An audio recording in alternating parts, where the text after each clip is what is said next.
Lamine Yamal. Lamine Yamal!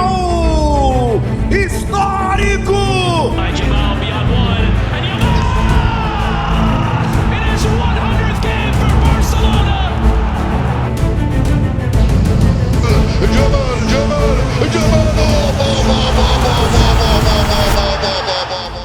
The best footballer in the world currently. He's better than Mbappe, Bellingham, Vinicius, Kane and even Rafinha. We saw many youngsters, players who we thought were simply insane, but nobody was like Lamine Yamal. The difference? This guy is only 17 and somehow he is already the Ballon d'Or favorite. But the biggest question is, how did he get there? And more importantly, can he really win the Ballon d'Or at just 17? To find out, let's rewind to the 2022-2023 season where everything began. Over the last couple of years, Barcelona had a very difficult financial situation, which was caused by one man, Josep Maria Bartomeu. Under his management, the club spent money on expensive big names who didn't even fit Barcelona's system. Instead of using La Masia, the academy that produced incredible talents time and time again. And the best part, it was all for free. With Bartomeu, Barcelona shifted its policy, and we saw them buy players like Coutinho for 142 million euros, Griezmann for 120 million euros, Ousmane Dembele for 130 million euros. None of them are at the club today. They were just a waste. However, by the time Laporta was elected as the new Barcelona president in 2021, the club was 1 billion euros in debt. So whether they wanted or not, they had to rely on La Masia as a way to get the players they needed.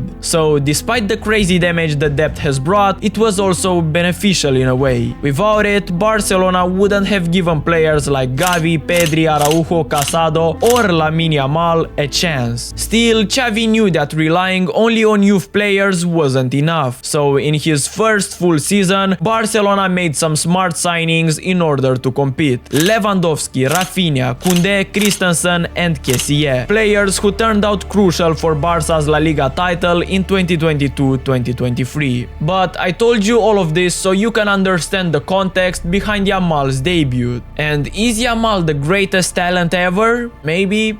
Why not? But would he have debuted at just 15 years old if it weren't for Barca's financial struggles? Probably not. I mean, he would eventually make it to the first team, but not so early. Let me explain. In April 2023, when Yamal made his debut, Dembele was battling injuries, Ansu Fati was still not fully fit after his return from injury, and Rafinha with Ferran Torres were inconsistent. Also, prior to this, Xavi trusted players like Alejandro Balde, Gavi and Fermin Lopez from La Masia. All of them proved to be a massive success. So considering that and the fact that La Liga was wrapped up, Xavi decided to give another huge talent a chance. And that's when Lamine Yamal made his debut against Real Betis in April 2023, at just 15 years of age. He was already making headlines because nobody has seen this before. Not only that, but people could instantly tell this kid was different. Just think about it. 3 years ago when he made his debut, nobody knew his name. And now he took over the world. But how did he go from being unknown to the best player in the world in such a short amount of time? Here is how everything unfolded. On 20th of August 2023, Yamal made his first start for Barcelona in a 2-0 win over Cadiz. And he was even given a standing ovation from the fans as he was subbed off. He was only 16 at that time. But it didn't take long for him to dominate matches, as in his next start against Villarreal, he was named man of the match. Xavi, seeing this, started to trust Yamal more and more, and as a result, he made his Champions League debut only 1 month later in September. But the best news was yet to be announced, because in October, Barcelona showed how much they valued Lamine Yamal by renewing his contract until 2026 with a release clause of 1 billion euros. It wasn't long since he was introduced to the football world, but he didn't need much time, as on 4th of December 2023, Yamal won the Golden Boy the youngest trophy, which is given to the youngest player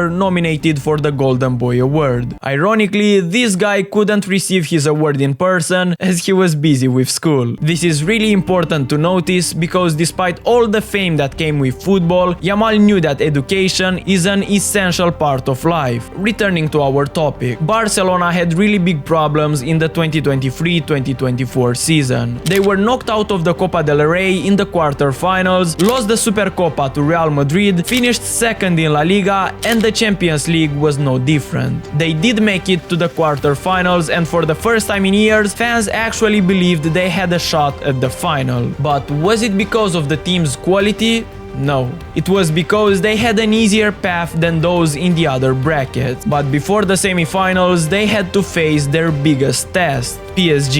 Barcelona won the first leg, and in the second, Yamal gave Rafinha an assist to open the scoring early in the game. But because of Araujo's red card, the match ended in defeat. Barca got knocked out. Despite all of this, Barca could finally look at themselves with some optimism. And one of the only positive things from that season was Lamine Yamal. He cried after the PSG elimination, but he had no idea that the biggest chapter was still coming. That's when he went from being an unreal talent to the best 17-year-old football has ever seen. The 2024 summer was a special one because it hosted the Euros 2024, and Yamal was selected in the squad for the tournament, making his debut on 15th of June against Croatia. On that day, he became the youngest ever player to feature in the Euros, aged just 16 years and 338 days. Not only that, but in the same match, he also became the youngest player to provide an assist. He also provided an assist against Germany in the quarter-finals. But the best part of Yamal was yet to come. Before the match against France in the semi-finals, Rabiot said this about Lamine. There is of course a lot of pressure on 16-year-old Lamine Yamal before the semi-finals. Do you think there's any reason to worry about the psychological effects this kind of pressure and this kind of match can have on a 16-year-old? We've seen that it's a player who can deal with stress very well,